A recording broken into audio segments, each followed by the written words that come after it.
علماء کہتے ہیں کہ جو درود ہے وہ بہر صورت قبول ہوتا ہے. اس لیے حضرت عمر رضی اللہ تعالیٰ عنہ فرماتے ہیں کہ دعا کو درود کے ساتھ جوڑ لو. درود تو قبول ہونا ہی ہونا ہے، تمہاری دعا بھی قبول ہو جائے گی.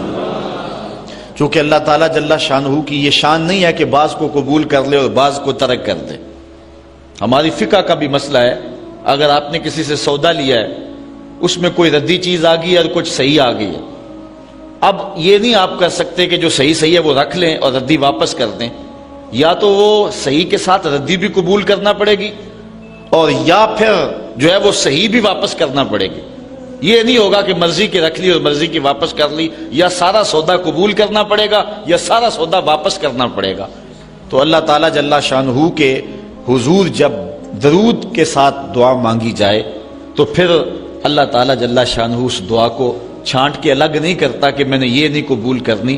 درود کے ساتھ جو مانگی ہوئی دعا ہے اللہ وہ بھی مستجاب فرما لیتا ہے، وہ بھی قبول فرما لیتا ہے.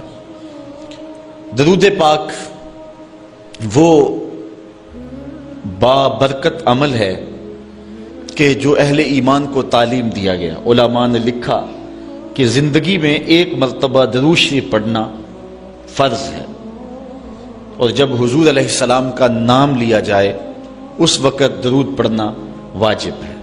اس کے علاوہ بھی وجوب کے اور بہت سارے مقامات علماء نے بیان کیے، اور نمایاں 40 مقامات علماء نے بیان کیے جہاں درود شریف پڑھنا مستحب ہے. لیکن بعض مقامات پہ درود شریف پڑھنا مکروہ بھی ہے، جس طرح باتھ روم اور اس قبیل کے اور مقامات اور جگہیں اور جو ہے وہ احوال ایسے ہیں جہاں درود شریف نہیں پڑھا جائے گا. باقی درود شریف وہ بابرکت وظیفہ ہے، وہ مقبول بارگاہ عمل ہے کہ جس کو جتنی بار مرضی پڑھو، ایک تو طبیعت میں اکتاہٹ نہیں ہوتی، انسان تھکتا نہیں، اور دوسرا اس عمل کی برکتیں اتنی ہیں، اس کا ثواب اتنا ہے کہ حضور نبی رحمت صلی اللہ علیہ وسلم کا فرمان حضرت ابو ہریرہ رضی اللہ تعالی عنہ سے سماعت کر لیجئے کہ حضور علیہ السلام نے ارشاد فرمایا من صلی علیہ صلاۃ واحدۃ صلی اللہ علیہ عشرا، جو میرے اوپر ایک مرتبہ درود پڑھتا ہے اللہ تعالیٰ اس پہ 10 رحمتوں کا نزول فرماتا ہے. یہ اس بابرکت وظیفے کا نتیجہ ہے جو بندہ مومن کو نصیب کر دیا جاتا ہے. دوسری روایت حضرت انس بن مالک رضی اللہ تعالی عنہ سے مروی ہے ان النبی صلی اللہ علیہ وسلم قال من ذکرت عنده فلیصلی علی ومن صلی علی مرۃ صلی اللہ علیہ بها عشرا. حضور نے فرمایا کہ جس شخص کے سامنے میرا ذکر کیا جائے اس کو میرے پہ درود پڑھنا چاہیے، اس لیے کہ جس نے میرے اوپر ایک مرتبہ درود پڑھا اللہ تعالیٰ اس پہ 10 رحمتیں نازل فرماتا ہے. علماء نے ایک بڑی خوبصورت بات لکھی، وہ کہتے ہیں کہ اصل درود پڑھ کر کے اپنے لیے رحمتیں طلب کرنا ہوتا ہے رب سے، چونکہ مصطفیٰ کریم علیہ الصلوۃ والسلام ہمارے درود کے محتاج. بندہ کہ میں درود پڑھ رہا ہوں، جب ہم نہیں تھے اس وقت بھی مصطفیٰ پہ درود پڑھا جا رہا تھا. جب کائنات کو خلط وجود بھی نہیں دیا گیا تھا مصطفیٰ پہ درود اس وقت بھی پڑھا جا رہا تھا. تو یہ ہم اپنی سعادت مندی حاصل کرتے ہیں. اس کی مثال یہ ہے کہ جو مانگنے والے ہیں وہ 2 طرح کے ہوتے ہیں. سورۃ الفاتحہ کی تفسیر میں نے مختصر بات آپ کے سامنے اس عنوان سے رکھی تھی. ایک وہ ہے کہ جو ڈائریکٹ دروازے کو دستک دے کے صاحب خانہ سے مانگتے ہیں، صاحب خانہ اپنی توفیق کے مطابق اس کو دے نہ دے اس کی مرضی. اور مانگنے والوں کا ایک اور طریقہ ہوتا ہے کہ وہ مانگتے نہیں، کسی شخص کے دروازے پہ کھڑے ہو کے اس کو دعائیں دینے لگتے ہیں، تیرے بچوں کی خیر، تیرے والدین کی خیر، جہاں دادے پر دادے سے شروع ہوتے ہیں اور نیچے نسل تک آتے ہیں. تو وہ جب دعائیں مانگ رہے ہوتے ہیں تیرے خاندان کی، تیری جد کی خیر، تو گھر والا سمجھتا ہے جو ہمیں دعائیں دے رہا ہے اصل خود خالی جھولی لے کر آیا ہے، یہ کچھ مانگنا چاہتا ہے. تو کوئی شخص اللہ کی بارگاہ سے مانگنا چاہے، اللہ تو اولاد سے پاک ہے، تو اس کے محبوب کی خیر مانگو، اللہ تعالیٰ ایک بار خیر مانگو گے 10 رحمتیں جھولی میں ڈال دے گا. تو یہ مانگنے کا ایک مہذب طریقہ ہے جو اہل ایمان مانگتے ہیں۔ اس لیے اگر سارے وظیفے چھوڑ کے صرف درود پڑھا جائے تو یہ کیسا عمل ہے؟ حضرت ابی بن کعب رضی اللہ تعالیٰ عنہ سے مروی روایت ابھی آ رہی ہے، آپ دیکھیں گے کہ یہ کتنا بابرکت وظیفہ ہے جس کی تعلیم حضور ارشاد فرما رہے ہیں۔ حضور علیہ السلام کا ایک اور فرمان سنیے جس کو امام طبرانی نے اپنی موجم میں روایت کیا ہے۔ حضور نے ارشاد فرمایا من صلی علیہ صلاۃ واحدۃ صلی اللہ علیہ عشرا، جو میرے اوپر ایک مرتبہ درود پڑھتا ہے رب تعالیٰ اس پر 10 رحمتیں نازل کرتا ہے۔ ومن صلی علیہ عشرا صلی اللہ علیہ مئۃ، اور جو میرے اوپر 10 مرتبہ درود پڑھتا ہے اللہ تعالیٰ اس پہ 100 رحمتیں نازل فرماتا ہے۔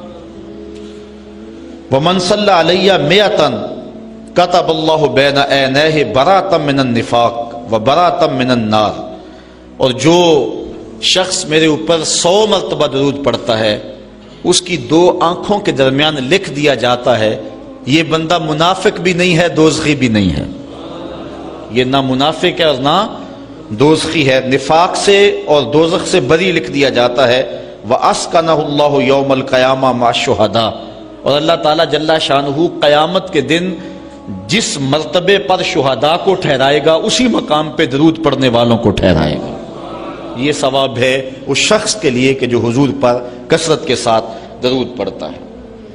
حضرت عبد الرحمن بن عوف رضی اللہ تعالی عنہ سے ایک روایت سنیے، فرماتے ہیں یہ عشرہ مبشرہ سے ہیں، جلیل القدر صحابی ہیں، اور صحابہ میں سب سے زیادہ امیر صحابی بھی یہی ہیں۔ 1,44,000 صحابہ میں سب سے امیر ترین صحابی حضرت عبد الرحمن ابن عوف رضی اللہ تعالی عنہ ہیں۔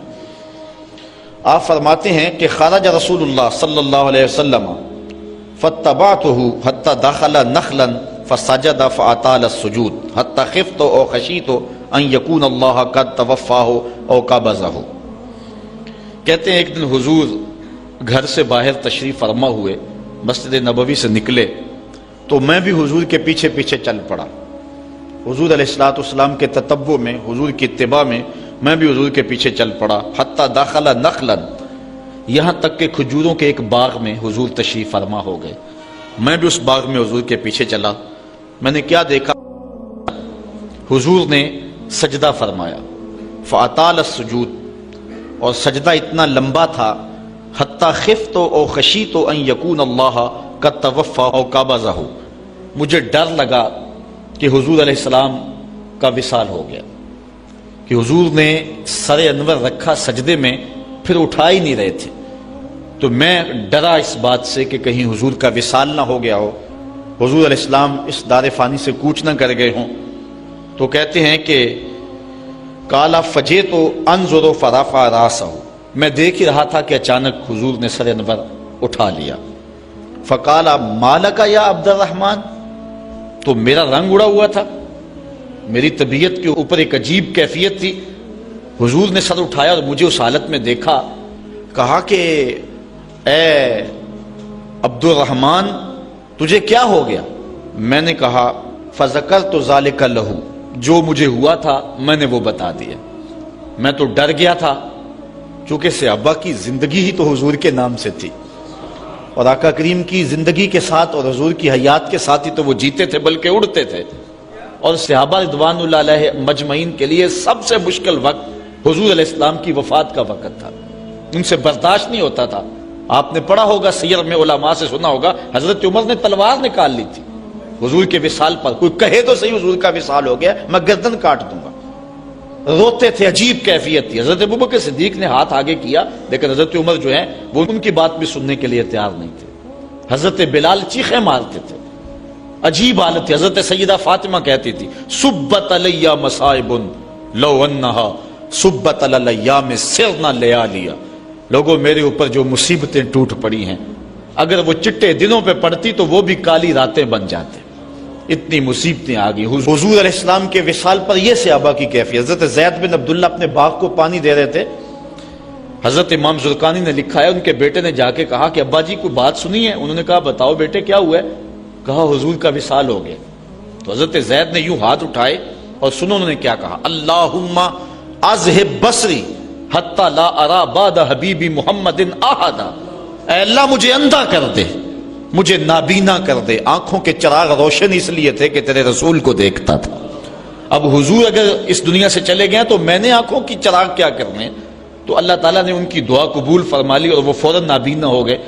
کسی نے بعد میں ان کے پاس جا کر افسوس کیا کہ تمہاری آنکھوں کی بینائی جاتی رہی ہے، بڑا افسوس ہوا ہے۔ وہ فرمانے لگے تمہیں ہوا ہوگا، مجھے تو کوئی نہیں ہوا، میں تو حضور کے بغیر کسی کو دیکھنا ہی نہیں چاہتا۔ اور اعلیٰ حضرت فرماتے ہیں کون نظروں پہ چڑھے دیکھ کے تلوا تیرا، جس نے آپ کو دیکھا پھر وہ کسی کو جو ہے وہ اور کیوں دیکھے؟ تو یہ صحابہ کی کیفیت تھی۔ بلکہ غدابہ نامی اونٹنی جس پہ حضور سواری کیا کرتے تھے، کتب میں آتا ہے، صحیح روایات ہیں، وہ حضرت فاطمہ تو زہرا کی دہلیز پر سر رکھ کے رویا کرتی تھی۔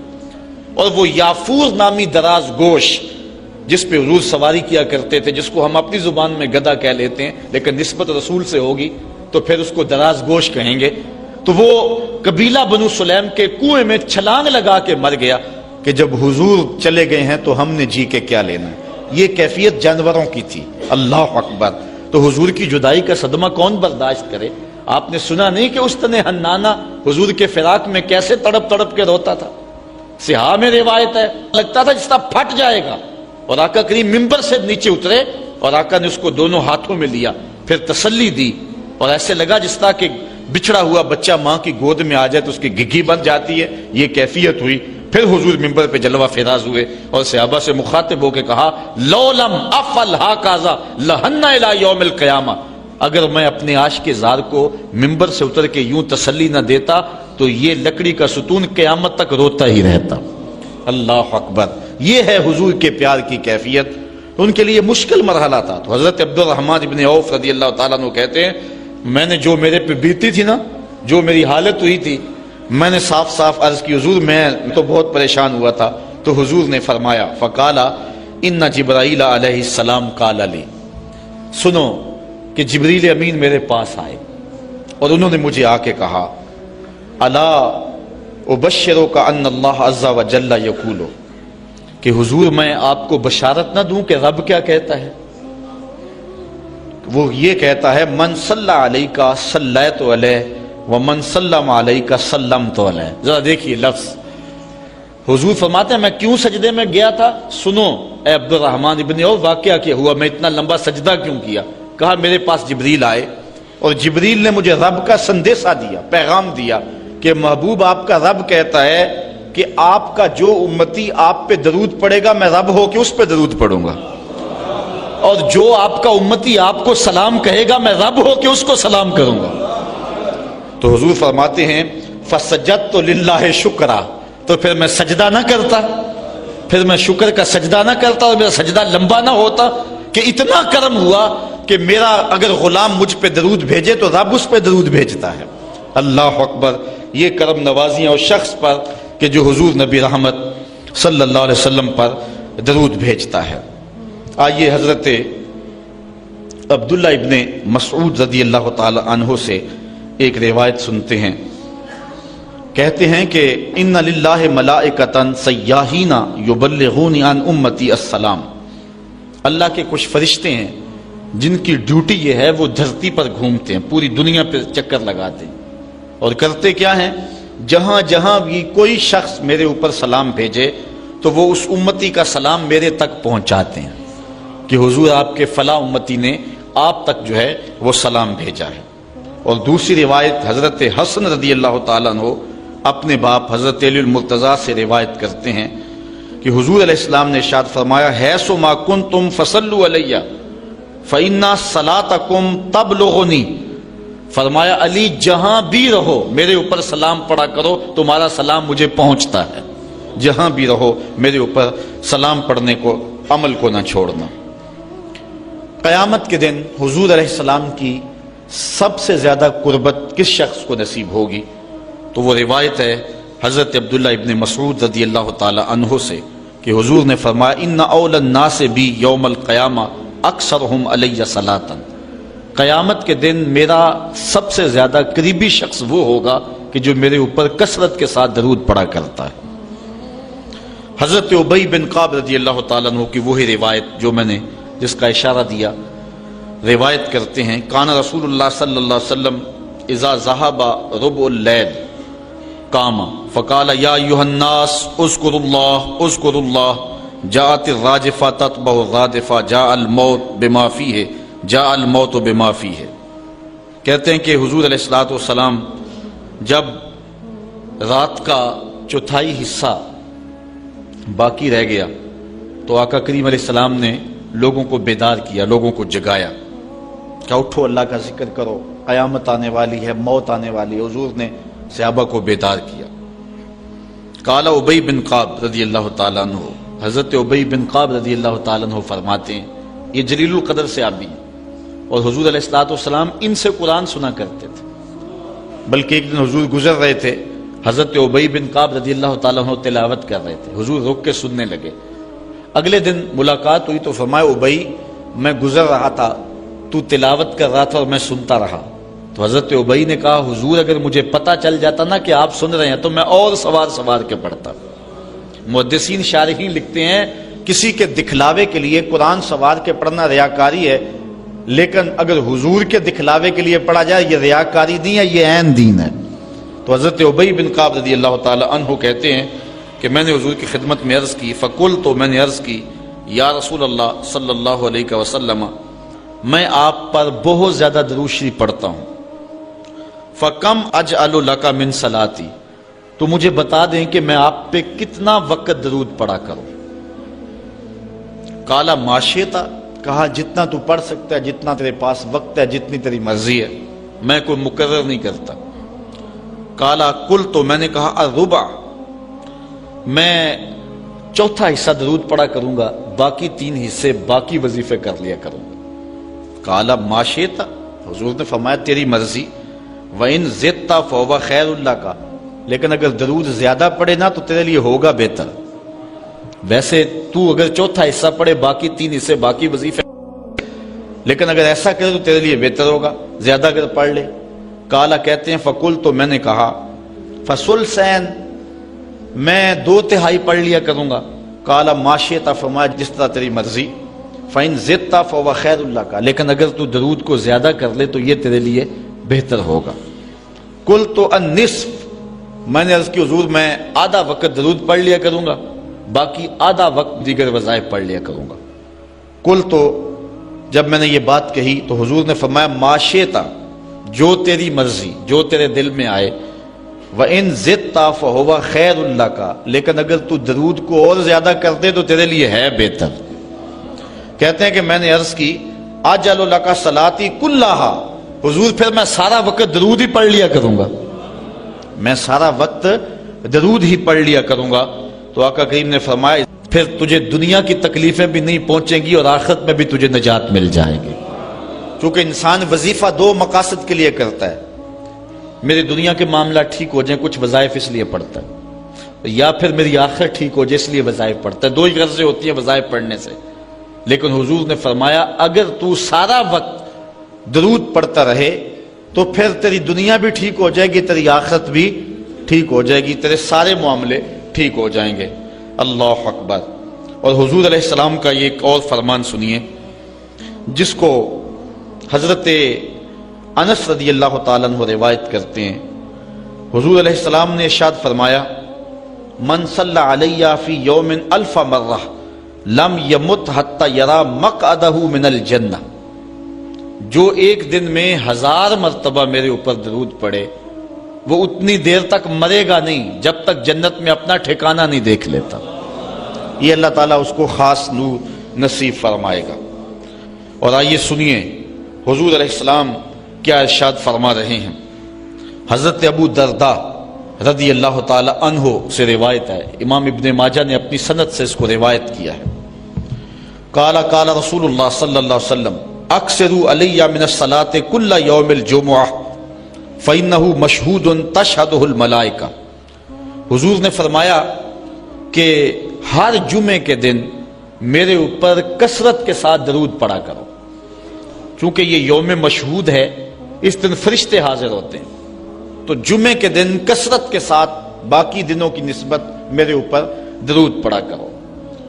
تو وَإِنَّ أَحَدًا لَن يُصَلِّيَ عَلَيَّ إِلَّا أُرِدَتْ علیہ صلاتہ حتی یفرغ منہا، اس لیے کہ تم میں سے جو کوئی میرے اوپر درود پڑھتا ہے جب تک فارغ نہیں ہو جاتا اس کا درود جو ہے وہ میرے اوپر پہنچا دیا جاتا ہے۔ کالا، تو حضرت ابو درداء کہتے ہیں قل، تو میں نے کہا وبعد الموت، حضور جب آپ اس دنیا سے چلے جائیں تو کیا اس کے بعد بھی یہ وظیفہ اور یہ عمل جاری رکھیں؟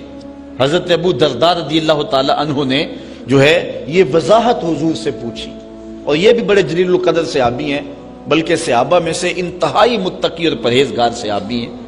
بلکہ حضرت ابو درداء کے بارے میں آتا ہے کہ فجر کی نماز پڑھ کے جلدی چلے جاتے تھے۔ ایک دن حضور نے روک کر کے کہا ابو درداء کاہے کی جلدی ہوتی ہے کہ رکتے بھی نہیں، بہت جلدی چلے جاتے ہو؟ عرض کی حضور میرے ہمسایوں کے گھر میں کھجور کا ایک لمبا درخت ہے، اور آج کل مدینے میں کھجوروں کے پکنے کا موسم ہے، اور سحری کے وقت ٹھنڈی ہوائیں مدینے کو سلامی دینے آتی ہیں، اور میں اس لیے جلدی جلدی چلا جاتا ہوں کہ وہ جو کھجوریں جھڑ کے میرے ویڑے میں گر جاتی ہیں بچوں کے اٹھنے سے قبل ہمسائے کے گھر میں پھینک دوں، کہیں میرا بچہ کوئی نہ کھا لے۔ اور ہماری سڑک سے گنے کی ٹرالی گزر کے تو دیکھیں، یہ دیکھیے حضور علیہ السلام کے صحابی کا عمل اور ان کی زندگی کے معمولات۔ یہ ہے حضرت ابو درداء رضی اللہ تعالیٰ عنہ، کہتے ہیں میں نے حضور سے کہا حضور جب آپ اس دنیا سے چلے جائیں گے تو کیا پھر بھی درود آپ کو بھیجیں اور پھر بھی آپ پر پہنچتا رہے گا؟ تو سنو حضور نے کیا کہا۔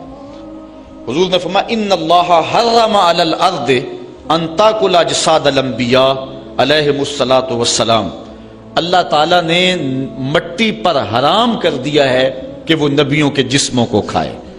نبی قبروں میں زندہ ہوتے ہیں اور ان کو رزق بھی دیا جاتا۔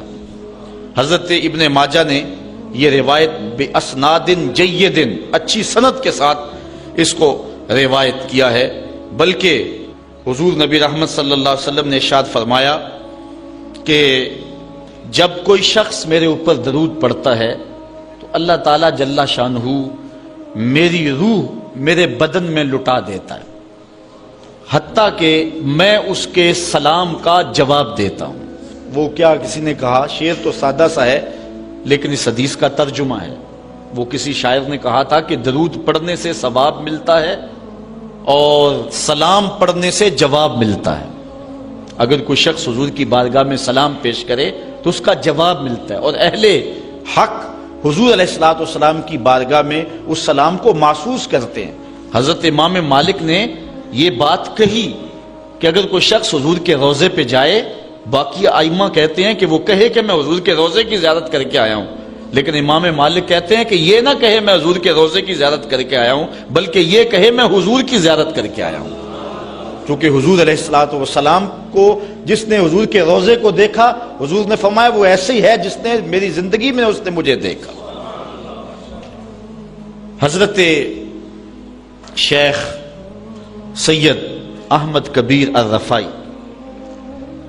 رحمت اللہ تعالی علیہ بہت بڑے بزرگ گزرے، ساری زندگی حضور پر کثرت کے ساتھ درود پڑا، اور حضور علیہ السلام کی طرف سے جو باطن میں جواب آتا رہا اس کو موصول کرتے رہے۔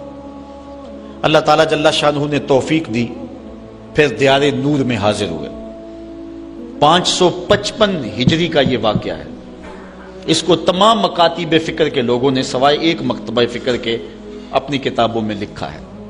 تبلیغی جماعت والوں نے اپنے شیخ الحدیث زکریا سہارنپوری نے کتاب الحج میں لکھا ہے، باقی لوگوں نے بھی لکھا ہے، درجنوں تذکرہ نگاروں نے اس واقعہ کو بیان کیا ہے، اور اس کی صحت پر اہل علم کو کوئی اختلاف نہیں ہے۔ 555 ہجری کی بات ہے کہ وہ حضور کے روضے پہ بنفس نفیس حاضر ہوئے، اور حاضر ہو کے انہوں نے جو حضور کی بارگاہ میں عرض کی، چونکہ سید تھے، حضور کی اولاد تھی، کہا کہ حضور ساری زندگی میری روح سلام لے کے آپ کی خدمت میں حاضر ہوتی تھی اور آپ کا روحانی جواب وصول کرتی تھی۔ آج آپ کا بیٹا بنفس نفیس خود حاضر ہو گیا، آج میں روحانی جواب نہیں لوں گا۔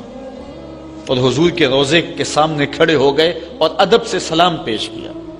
پھر کیا ہوا، 70,000 لوگ مسجد نبوی میں موجود تھے، جنہوں نے دیکھا حضور نے دست انور روضہ انور سے باہر نکال دیا، اور حضرت شیخ سید رفائی رحمت اللہ تعالی علیہ نے حضور کے دست کرم کا بوسہ لیا۔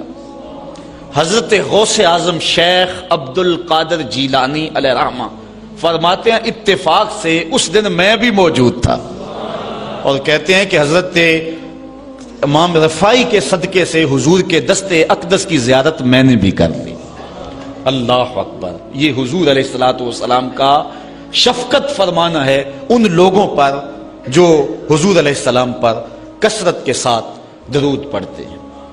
جن لوگوں نے حضور علیہ السلام کے اوپر درود پڑھنا معمول بنایا ہے، یہ موضوع اپنے دامن میں بڑی وسعت رکھتا ہے، ان پر بڑے بڑے کرم ہوئے۔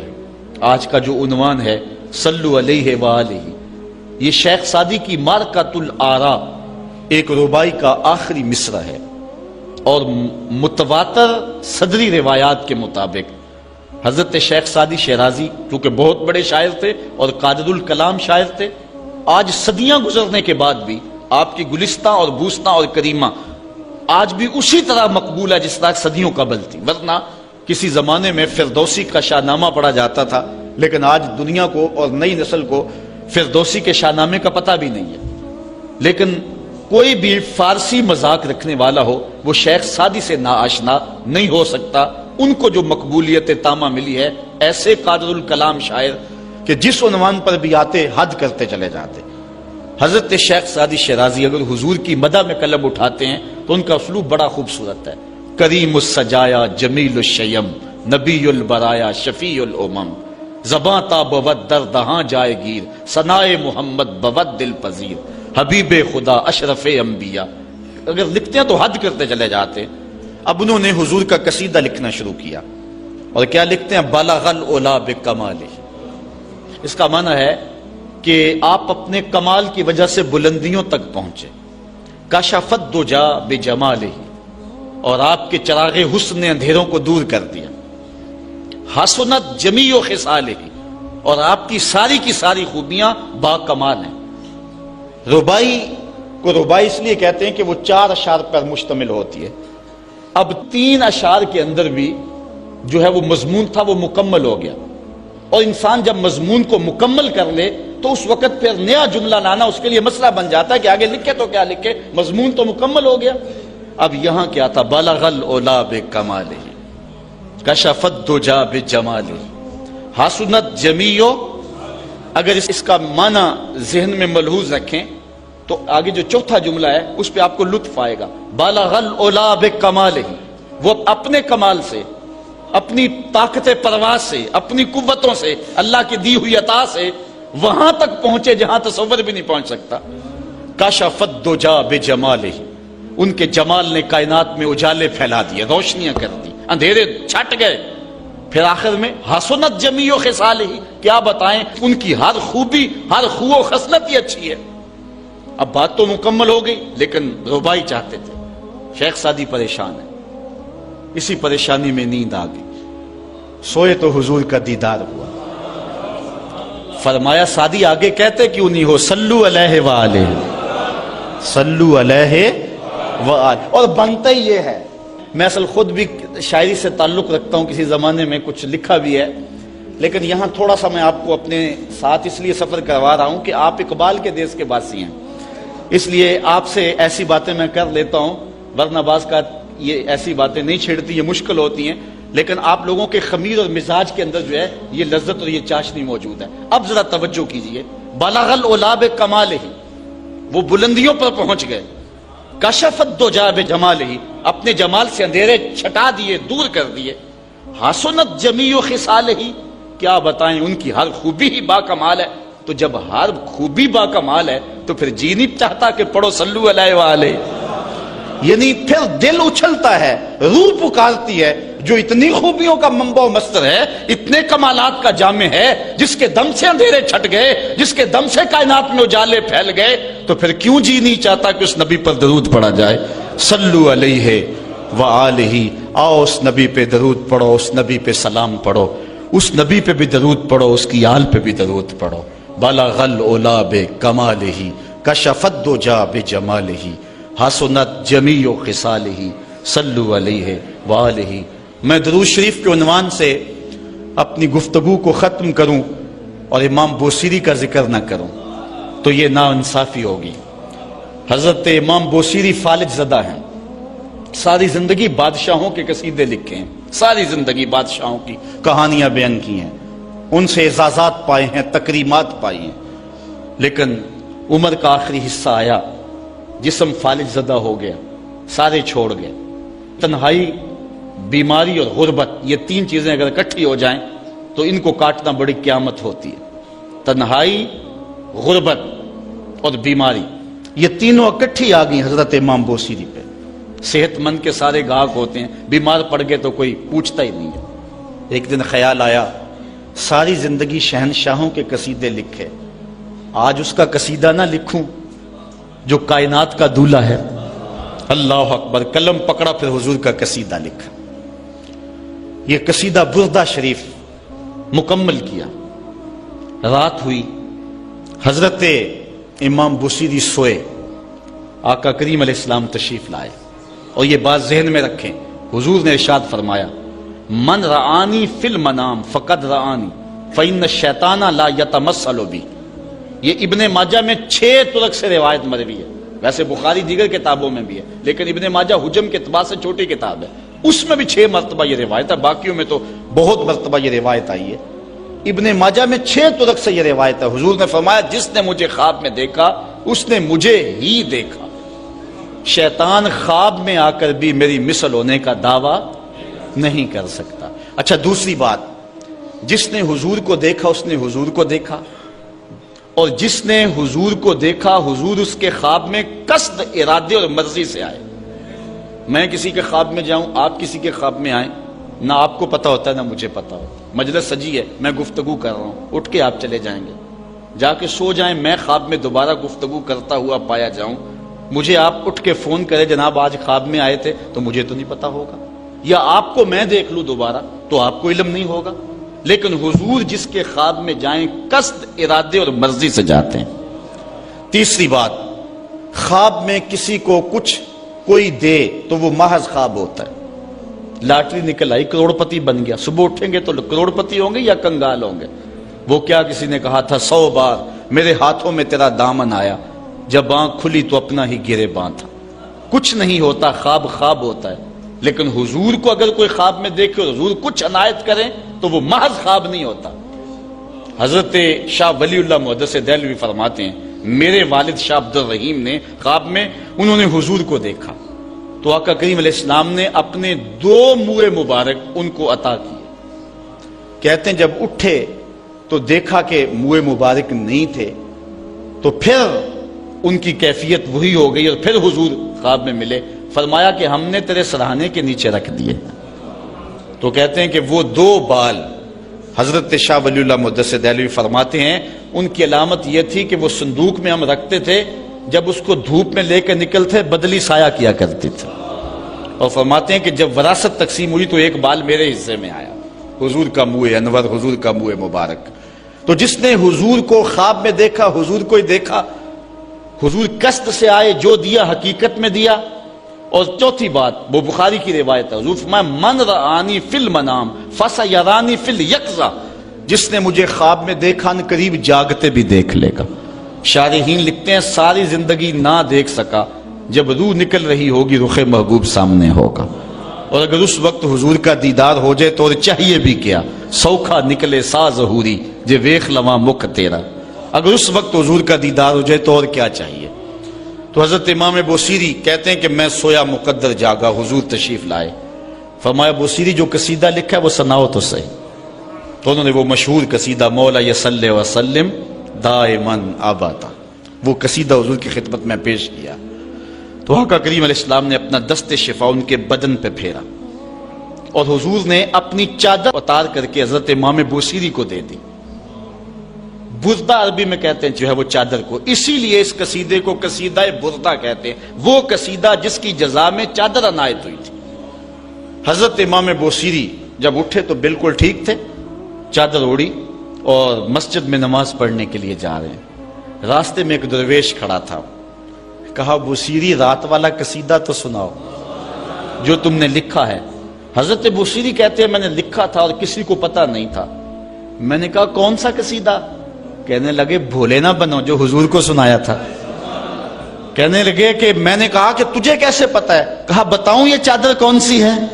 اللہ اکبر! تو امام بوصیری رحمت اللہ تعالی علیہ نے حضور علیہ السلام پر یہ درود لکھا، مولا یصلی وسلم دائما ابدا، اور یہ جزا پائی۔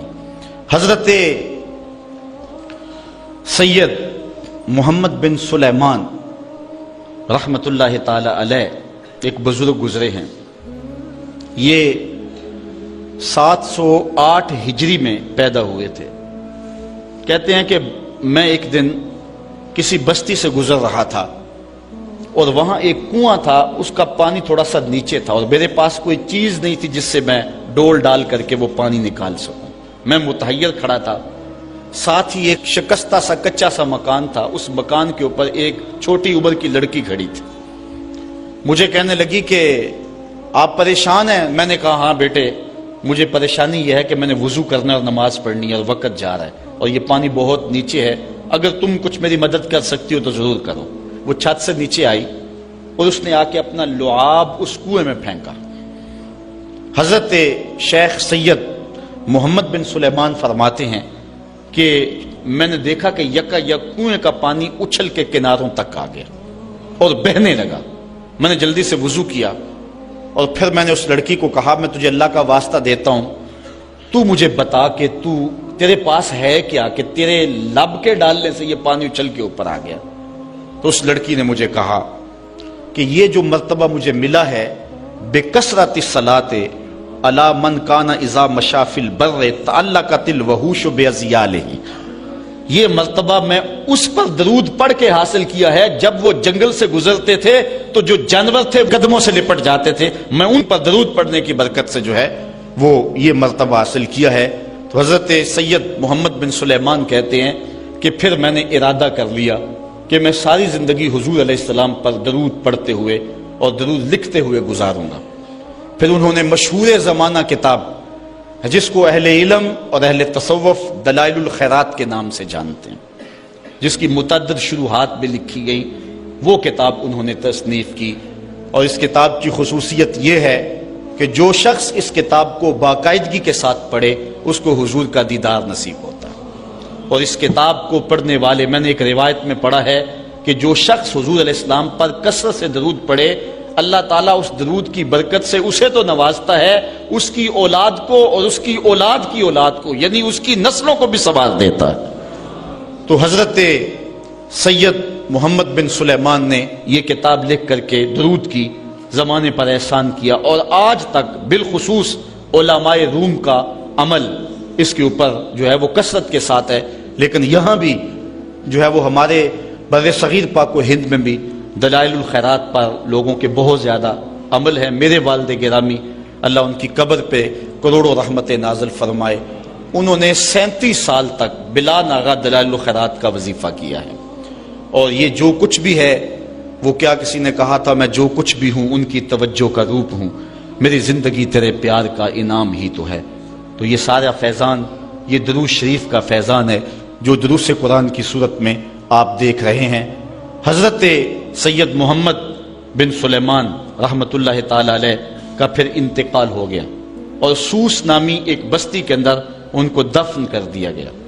پھر اس کے بعد 77 سال کے بعد ان کو وہاں سے مراکش منتقل کیا گیا، اور آپ کو جب دفن کیا گیا، اور یہ بات اخبار مشہورہ میں سے ہے کہ آپ کی قبر کی مٹی سے درود کی برکت کی وجہ سے کستوری جیسی خوشبو آیا کرتی تھی، اور جب اتنے طویل عرصے کے بعد ان کو قبر سے نکالا گیا تو جب وہ فوت ہوئے تھے تو انہوں نے تھوڑی دیر پہلے حجامت بنائی تھی، اور جب لحد سے ان کو نکالا گیا 77 برس بعد تو ایسے لگتا تھا کہ جس طرح ابھی خط کروایا ہے، اور لوگوں نے ان کے جسم کو انگلی لگا کر کے دیکھا تو جس طرح ایک زندہ شخص کے جسم کو انگلی لگائیں تو خون ہٹ جاتا ہے اور جگہ زرد ہو جاتی ہے، تو ایسے ہی لوگوں نے پایا کہ جگہ زرد ہو گئی، پھر انگلی اٹھائی تو جو ہے وہ پھر وہاں دوبارہ سرخی آنے لگی۔ تو اس شخص نے بتایا کہ یہ دیکھو کیا ہے، تو پھر جو بھی زیارت کرنے آتا وہ انگلی لگا کے دیکھتا اور اس طرح دباتا آپ کی جلد کو، اور وہ زرد ہو جاتی اور پھر دوبارہ خون آتا، تو پھر ان کی زیارت بند کر دی گئی، اور وہاں سوس سے اٹھا کر کے ان کو مراکش کے اندر دفن کیا گیا۔ جو شخص حضور علیہ السلام پہ درود پڑھے تو تو اس کو حیات جاوداں مل جاتی ہے، اور صاحب درود نبی کا کمال اور مرتبہ کیا ہوگا؟ تو فرمایا ان اللہ و ملائکتہ یصلون علی النبی یا ایھا الذین آمنوا صلوا علیہ وسلموا تسلیما۔ آؤ ہم حضور کی بارگاہ میں پورے ادب سے ہدیہ درود پیش کریں۔ الصلاۃ والسلام علیک یا رسول اللہ وعلی آلک واصحابک یا محبوب رب العالمین۔